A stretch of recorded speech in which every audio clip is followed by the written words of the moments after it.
yung mga ingredients natin. Tara, luto tayo ng beef curry.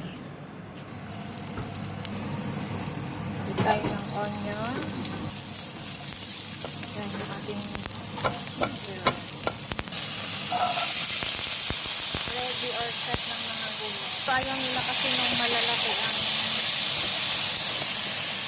hiwa. Kaya yan, pinaliit lang natin yung pagkakakulang ng ating mga gulay. Lagay ko na rin pala yung ating celery, pero hindi ko na nga siya nabigyan ng pagkakalagay.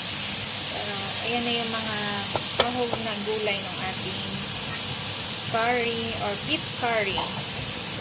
Ayan, magdagdag na tayo ng tubig.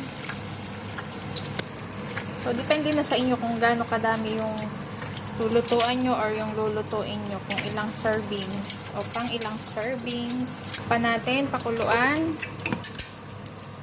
Gamitin natin na stirred na curry powder ay curry cubes. Tunawin lang natin yan. Ready na.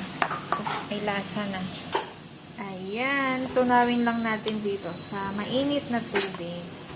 Lagay na natin yung ating timunaw na curry cubes.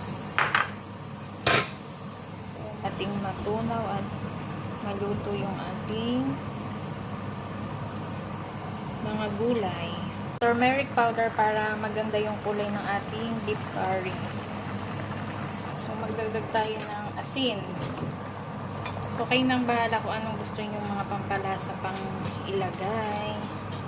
Ng konting white pepper. Mix lang natin. Ayan, malapot na yung sabaw ng ating curry sauce. Starch o yung ating slurry para medyo malapot ang ating sauce. Curry yung pang hotpot na beef. Napakadali lang lutuin ang ating beef curry na to. Ayan, lagyan natin yung ating beef.